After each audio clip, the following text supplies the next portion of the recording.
Ayatollah খামেনির শেষ বিদায়ের আনুষ্ঠানিকতা শুরু। ইরান সহ বিশ্ব নেতাদের শ্রদ্ধা, হত্যার নিন্দা জানালো বাংলাদেশ। বাংলাদেশের প্রধানমন্ত্রীর চীন সফর ও দু দেশের সম্পর্ক পর্যবেক্ষণ করছে ভারত, জানালেন রণধীর জসওয়াল। সঠিক সময়ে প্রয়োজনীয় ব্যবস্থা। এবং দেশে নতুন করে আরেকটি শক্তি মাথা চাড়া দিয়ে উঠছে, দাবি ফখরুলের। সার্বভৌমত্বের প্রশ্নে ছাড় না দেওয়ার হুঁশিয়ারি জামায়াত আমিরের।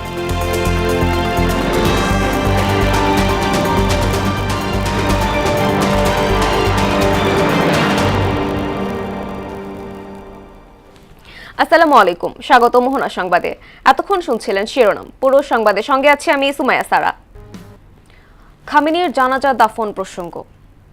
ইরানের ইসলামী বিপ্লবের শহীদ নেতা আয়াতুল্লাহ আলী খামেনির শেষ বিদায়ের আনুষ্ঠানিকতা শুরু হয়েছে।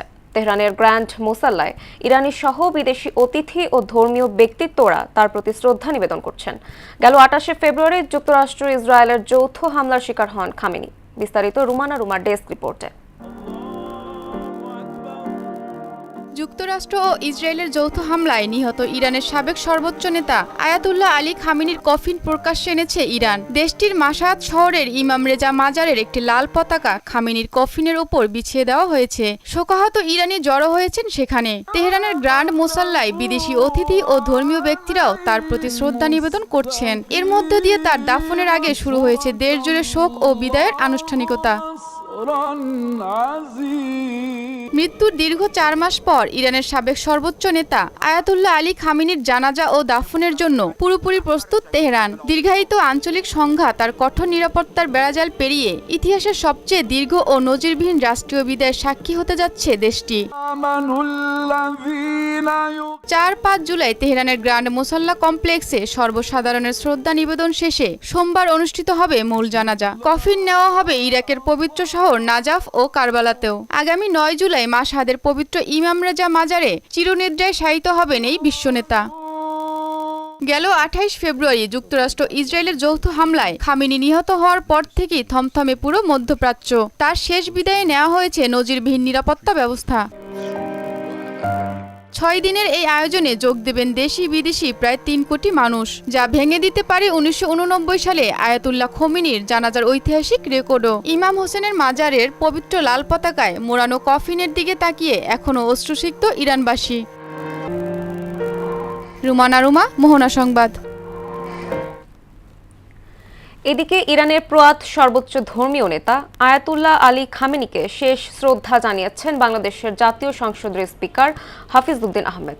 শুক্রবার তেহরানের গ্র্যান্ড মোসাল্লা মসজিদে আয়োজিত রাষ্ট্রীয় অনুষ্ঠানে তিনি বাংলাদেশ প্রতিনিধি দলের নেতৃত্ব দেন। এছাড়া দেশটির স্পিকার মোহাম্মদ বাঘের গালিবাফের সঙ্গে দ্বিপক্ষীয় বৈঠকও করেন তিনি। তার প্রয়াণে গভীর শোক প্রকাশ করেন ও নৃশংস এই হত্যাকাণ্ডের তীব্র নিন্দা জানান। বাংলাদেশের প্রধানমন্ত্রী তারেক রহমানের সাম্প্রতিক চীন সফর ও দুদেশের সম্পর্কের গতিপথের ওপর নজর রেখেছে ভারত। সেই সঙ্গে এই সফরে চীন, বাংলাদেশ ও মিয়ানমারের মধ্যে অর্থনৈতিক করিডর তৈরির সম্ভাব্য প্রভাবের ওপরও নজর রেখেছে প্রতিবেশী দেশটি। শুক্রবার ভারতের পররাষ্ট্র মন্ত্রণালয়ের সাপ্তাহিক ব্রিফিংয়ে বাংলাদেশের প্রধানমন্ত্রীর চীন সফর নিয়ে একাধিক প্রশ্ন ওঠে। জবাবে পররাষ্ট্র মন্ত্রণালয়ের মুখপাত্র রণধীর জসওয়াল বলেন, প্রতিবেশী দেশগুলোর যে কোনো ঘটনা প্রবাহ ভারত নিবিড়ভাবে পর্যবেক্ষণ করে ও সঠিক সময়ে প্রয়োজনীয় ব্যবস্থা নেয়। इन सभी मुद्दों पर जो भी इश्यूज होते हैं उस पे हम लोग ध्यान रखते हैं और जिस प्रकार का हमको उचित कदम उठाना पड़ेगा वो हम लोग करते हैं। India's development assistance for projects in Bangladesh is based on a mutually agreed roadmap which is regularly reviewed. Our views on the Tista River project have been previously conveyed to the Bangladesh side. We will factor all related developments in our overall approach to the Tista issue. দেশে নতুন করে আরেকটি শক্তি মাথা চাড়া দিয়ে উঠছে বলে দাবি করলেন স্থানীয় সরকার মন্ত্রী মির্জা ফখরুল ইসলাম আলমগীর। শুক্রবার বিকেলে ঠাকুরগাঁও জেলা বিএনপি কার্যালয়ে সাংবাদিকদের এসব কথা বলেন তিনি। এ সময় তিনি আরও বলেন, বাংলাদেশের মানুষ ধর্মান্ধ নয়, উদারপন্থী রাজনীতিতে বিশ্বাসী। জুলাই সনদকে কেন্দ্র করে জামায়াত ইসলামী আন্দোলন করার চেষ্টা করছে অভিযোগ করে তিনি বলেন, এ দলটি মিথ্যাচার করছে। বাংলাদেশের মানুষ একটা উদারপন্থী রাজনীতি করতে চায়, ধর্মে তারা বিশ্বাস করে, তারা ধর্মভীরু মানুষ, ধর্মান্ধ কেউ নয়। জোরে ছেড়ে কথা বলছে, আন্দোলন করার চেষ্টা করছে যে জুলাই সনদ নাকি আমরা মানি নাই, বিএনপি মানে নাই। বিএনপি আমাদের ইশতেহারে আমরা যা বলেছি জনগণের সামনে সেটাকেই আমরা পূরণ করতে চাই। জুলাই সনদের প্রত্যেকটি যে আপনার সাইন এগ্রিড যে আপনার শর্তগুলো আছে সেগুলো আমরা অবশ্যই পূরণ করবো। দেশের স্বাধীনতা ও অস্তিত্ব রক্ষায় সকল ধর্মের মানুষ একসঙ্গে লড়াই করছে বলে জানিয়েছেন প্রধানমন্ত্রীর রাজনৈতিক উপদেষ্টা ও বিএনপির সিনিয়র যুগ্ম মহাসচিব রুহুল কবির রিজভী। কিন্তু একটি গোষ্ঠী কৃত্রিমভাবে সাম্প্রদায়িক বিভাজন সৃষ্টির অপচেষ্টা করছে উল্লেখ করে তিনি বলেন, এদেশে ধর্মীয় বিভাজন তৈরি সম্ভব নয়। শুক্রবার সন্ধ্যায় রাজধানীর ঢাকেশ্বরী মন্দিরে এক অনুষ্ঠানে তিনি এসব কথা বলেন। দেশে অনেক দিন কথা বলার স্বাধীনতা ছিল না বলে দাবি করেন তিনি। পতিত ফ্যাসিস্ট সরকারের আমলে শেখ হাসিনার কাছে ধর্ম ছিল স্রেফ তার পরিবার ও দলের কিছু লোক। সবাই মিলে এই জাতি গোষ্ঠী নির্মাণ করেছেন, অথচ বিভাজনের একটি বিভাজনের রেখা সবসময় তৈরি করা হয়েছে। ওরা আমরা এই ধরনের একটি প্রচেষ্টা বারবার করা হয়েছে, অথচ ওরা জানতো না যে এইটা এই দেশের মাটিতে কখনো সম্ভব না। হ্যাঁ, কৃত্রিমভাবে সংকট তৈরি করা যায়, কৃত্রিমভাবে বিভাজন তৈরি করা যায়, কিন্তু আমাদের মনের প্রসারতা এবং গভীর যাচাই বাছাই ছাড়া তথ্য প্রকাশে সমাজে বিভ্রান্তি ও সংঘাত সৃষ্টি হতে পারে বলে সতর্ক করলেন তথ্য ও সম্প্রচার মন্ত্রী জহির উদ্দিন স্বপন। শুক্রবার বিকেলে সুপ্রিম কোর্ট আইনজীবী সমিতি ভবনে ল রিপোর্টার্স ফোরামের বার্ষিক সাধারণ সভায় প্রধান অতিথির বক্তব্যে এসব কথা বলেন তিনি। এ সময় আইন ও বিচার বিষয়ক সাংবাদিকদের দায়িত্বকে অত্যন্ত সংবেদনশীল উল্লেখ করে তিনি আরও বলেন, তাদের প্রতিটি প্রতিবেদন জনমনে গুরুত্বপূর্ণ প্রভাব ফেলে, তাই তথ্য প্রকাশের আগে যথাযথ যাচাই ও নিরপেক্ষতা নিশ্চিত করা জরুরি। রাষ্ট্র এবং সমাজের আয়না হিসাবে গণমাধ্যমকে নিখুঁত না করলে রাষ্ট্র এবং সমাজ সম্পর্কে ভুল প্রতিবিম্ব কিন্তু হাজির হবে। সঙ্গত কারণে এই সমাজে নৈরাজ্য তৈরি হয়, সত্য এক জায়গাতে বাস করে এবং বিকৃত তথ্যের উপরে ভর করে কিন্তু নানান রকম সংঘর্ষের মধ্যে কিন্তু সমাজ জড়িয়ে পড়ে। সমাজবিজ্ঞানী এবং রাষ্ট্রবিজ্ঞানীরা সেই কারণেই কিন্তু গণমাধ্যমকে চতুর্থ স্তম্ভ হিসাবে বিজ্ঞানের এইখানে স্থান দিয়ে রেখেছেন। দেশের স্বাধীনতা ও সার্বভৌমত্বের প্রশ্নে কোনো ছাড় দেওয়া হবে না বলে জানিয়েছেন জামায়াত ইসলামী আমির ডাক্তার শফিকুর রহমান। শুক্রবার সকালে নেত্রকোনা সার্কিট হাউসে সাংবাদিকদের সঙ্গে মত বিনিময়ে একথা বলেন তিনি। এ সময় পুশির নিয়ে প্রশ্নের জবাবে তিনি বলেন, সীমান্তে বিজেপির পাশাপাশি সবাই মিলে প্রতিরোধ করা হবে, একটা বালুর কণাও কেউ স্পর্শ করতে পারবে না। উল্লেখ করে তিনি আরও বলেন, বিজেপির হাতে থাকবে অস্ত্র আর জনগণের আছে দেশপ্রেম। আমাকে আমার দেশ রক্ষা করতে হবে। স্বাধীনতা সার্বভৌমত্বের ব্যাপারে অনেক ব্যাপারে এই দুইটা ব্যাপারে কোন কম্প্রোমাইজ? 1 ইঞ্চি জায়গা কেন একটা বালুর করে কাউকে পা রাখতে এই জায়গায় আমাদের বিজেপির পাশাপাশি আমরা সবাই বিজেপি হয়ে আমরা ওখানে দাঁড়িয়ে যাচ্ছি। বিজেপির হাতে অস্ত্র থাকবে, আমাদের বুকের দেশপ্রেমের অস্ত্র নিয়ে আমরা দাঁড়িয়ে। দেশের বাজার নজরদারি ও মূল্য নিয়ন্ত্রণে কৃত্রিম বুদ্ধিমত্তা বা এআই প্রযুক্তির ব্যবহার করা হবে বলে জানিয়েছেন বাণিজ্য মন্ত্রী খন্দকার আব্দুল মুক্তাদির।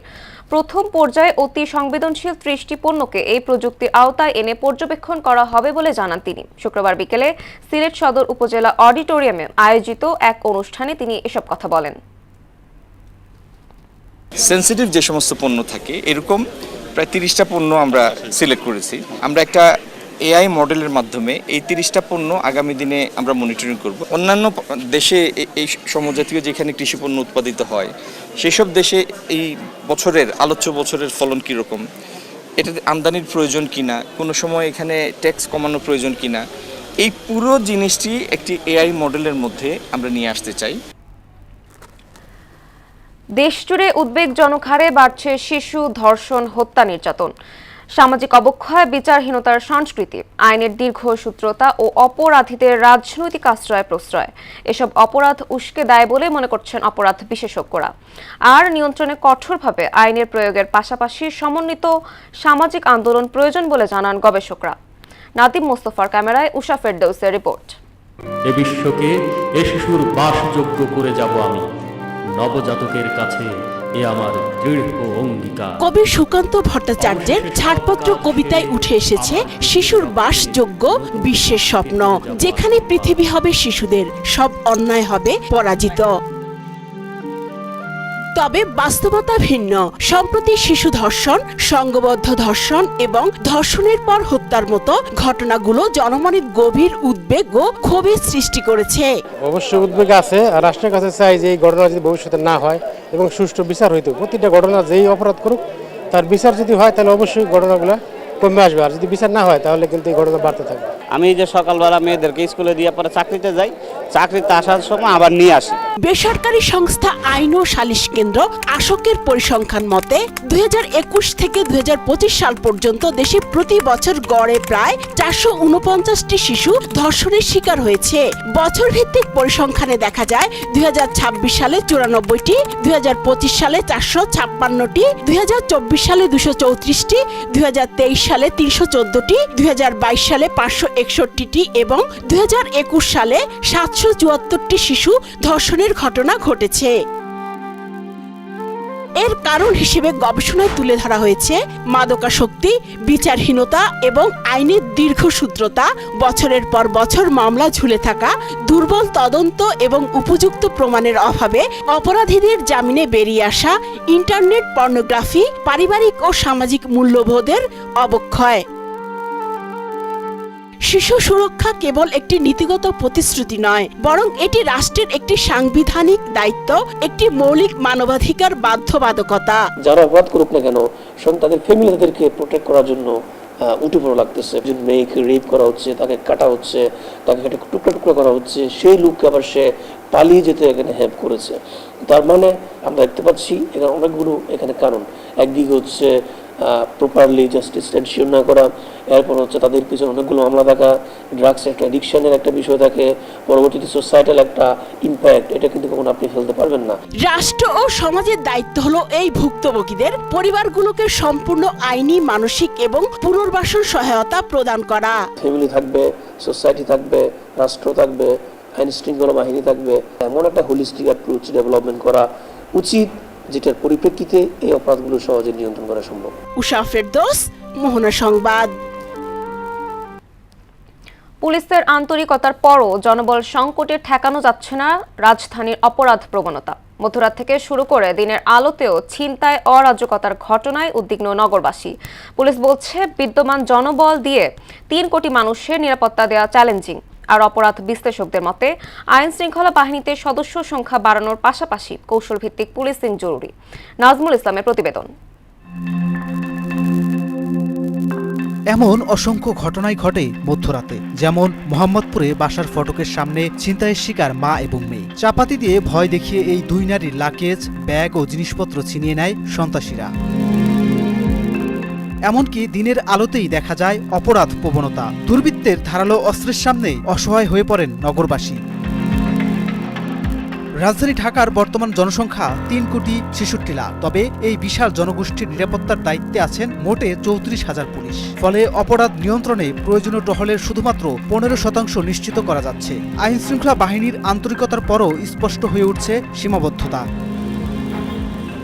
জীবিকার সন্ধানে দেশের বিভিন্ন প্রান্ত থেকে আসা কোটি মানুষের বসবাস এই ঢাকা শহরে, কিন্তু কতটা নিরাপত্তা দিতে পারছে এ শহর? প্রতিনিয়ত যেভাবে শহরে বাড়ছে অপরাধের সংখ্যা, তাতে এ শহর পরিণত হয়েছে আতঙ্কের শহরে। জনবল সংকটের এই বাস্তবতায় অপরাধীরা হয়ে উঠছে আরও বেপরোয়া। খুন, ছিনতাই ও চাঁদাবাজিতে নিরাপত্তাহীনতায় ভুগছেন নগরবাসী। যে কোনো জায়গায় ছিনতাই, যে কোনো জায়গায় রাহাজারি, মারামারি, কোনো লোকের মাল যান নিরাপত্তা নেই। আইন শৃঙ্খলা পরিস্থিতি আরো উন্নত হওয়া দরকার, যাতে করে জনমনে স্বস্তি থাকে এবং মানুষজন নির্বিঘ্নে চলাচল করতে পারে। আমি সরকারের কাছে দাবি করতেছি যে পুলিশের সংখ্যা বাড়ানো হোক এবং জনগণের নিরাপত্তা দেওয়া হোক। ডিএমপি বলছে ঢাকার বিশাল জনসংখ্যার তুলনায় বিদ্যমান পুলিশ সদস্য দিয়ে আইন শৃঙ্খলা নিয়ন্ত্রণ অত্যন্ত চ্যালেঞ্জিং। অনেক সময় রাত দিনই দায়িত্ব পালন করতে হয়। এই শহরে আমরা ডিএমপিতে প্রায় 34,000 সদস্য কাজ করি।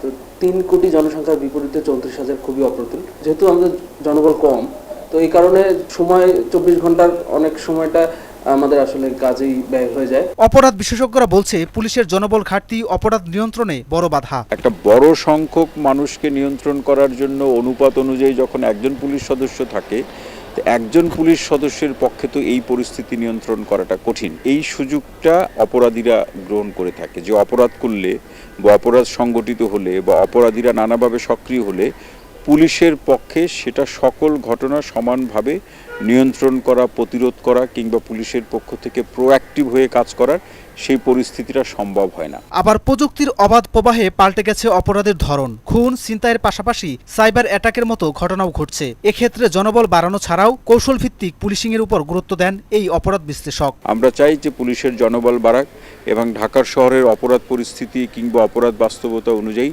পুলিশের মধ্যে যারা দক্ষ, নানা এলাকায় তাদেরকে নিয়োগ দিলে তখনই অপরাধ পরিস্থিতি নিয়ন্ত্রণ হবে। অবশ্য দীর্ঘদিনের আইন শৃঙ্খলা বাহিনীর জনবল সংকট কাটাতে না পারার বিষয়টিকে হতাশাজনক বলেও উল্লেখ করেন তিনি। দীর্ঘ বছরের পর বছর শুনছি পুলিশ জনবল সংকটে ভুগছে, তাহলে এই সমস্যাটার সমাধান যে কেন হচ্ছে না। নাজমুল ইসলাম, মোহনা সংবাদ, ঢাকা। রাজধানীর আদাবর থানার নবোদয় হাউজিং এলাকার বিএনপি নেতা আবুল বাশার হত্যা মামলায় 4 আসামিকে গ্রেপ্তার করেছে ঢাকা মহানগর গোয়েন্দা পুলিশ বিভাগ।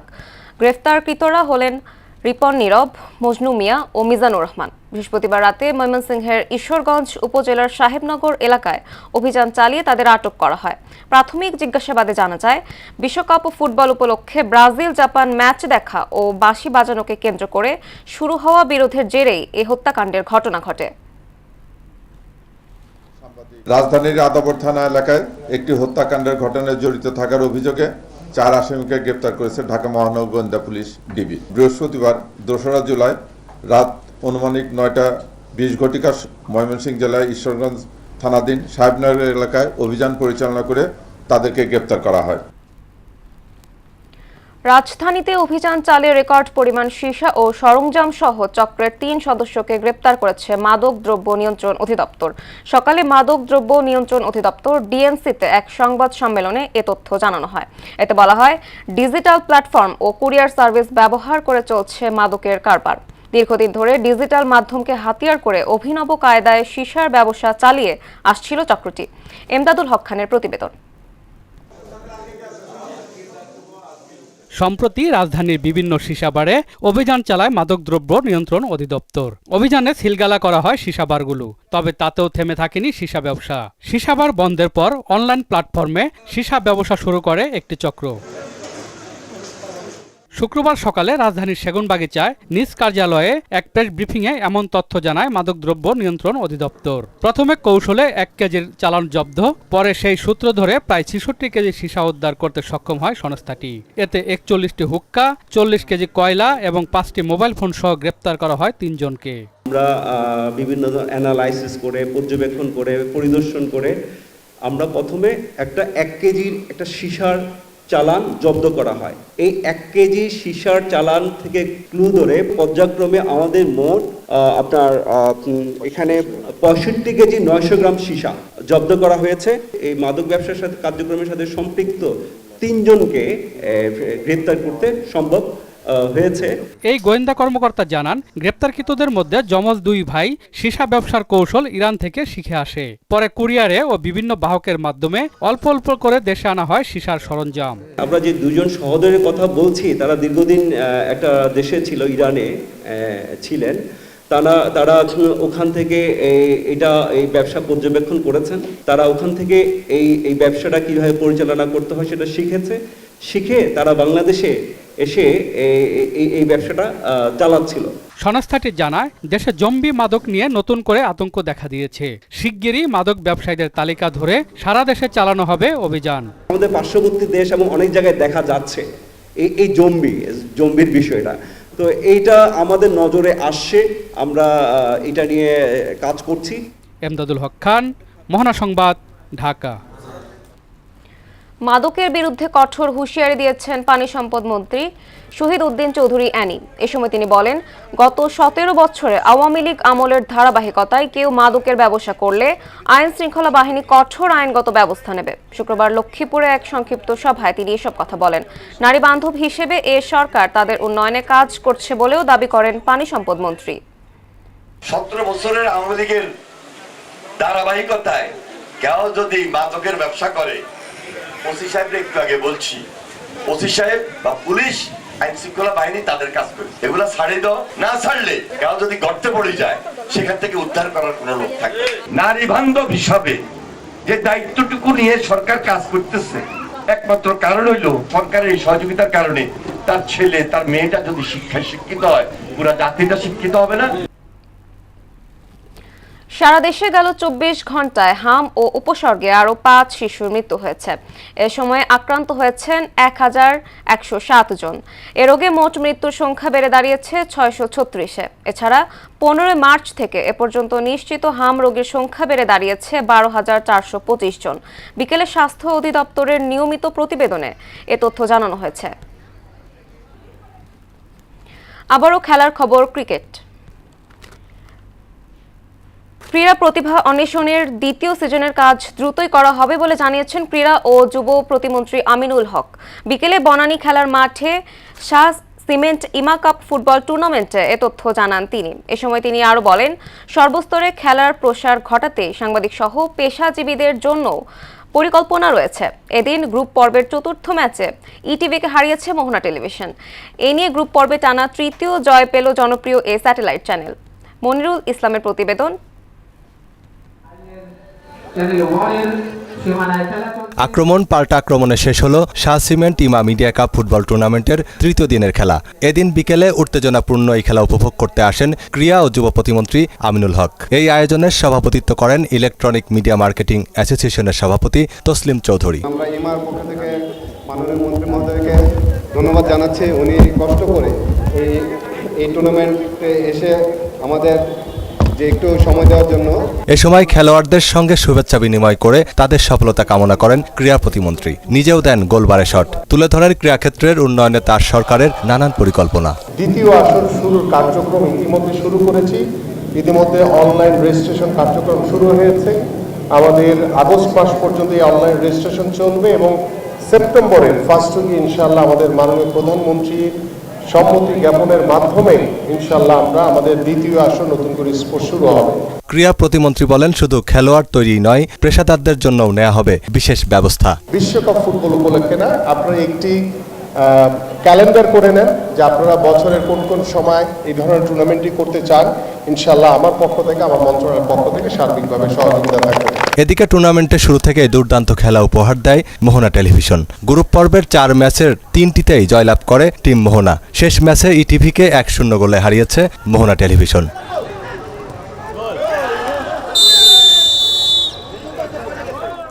বর্ণাঢ্য আয়োজনের মধ্য দিয়ে এই টুর্নামেন্টের ফাইনাল খেলা শেষে পুরস্কার বিতরণের মধ্য দিয়ে পর্দা নামবে ইমার এই টুর্নামেন্টের। মনিরুল ইসলাম, মোহনা সংবাদ, ঢাকা। শেষ করব মোহনা সংবাদ। যাবার আগে শিরোনামগুলো আরও একবার।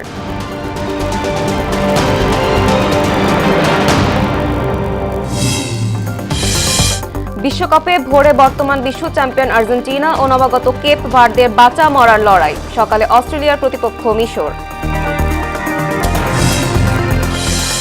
আয়াতুল্লাহ খামেনির শেষ বিদায়ের আনুষ্ঠানিকতা শুরু। ইরান সহ বিশ্ব নেতাদের শ্রদ্ধা। হত্যার নিন্দা জানালো বাংলাদেশ। বাংলাদেশের প্রধানমন্ত্রীর চীন সফর ও দু দেশের সম্পর্ক পর্যবেক্ষণ করছে ভারত, জানালেন রণধীর জসওয়াল। সঠিক সময়ে প্রয়োজনীয় ব্যবস্থা। এবং দেশে নতুন করে আরেকটি শক্তি মাথা চাড়া দিয়ে উঠছে, দাবি ফখরুলের। সার্বভৌমত্বের প্রশ্নে ছাড় না দেওয়ার হুঁশিয়ারি জামায়াত আমিরের।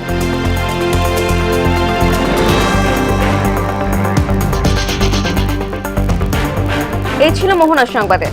মোহনার সবশেষ খবর জানতে ভিজিট করুন www.mohana.tv। সংবাদ দেখতে পারেন ফেসবুক, ইউটিউবেও। এতক্ষণ সঙ্গে থাকার জন্য ধন্যবাদ সবাইকে।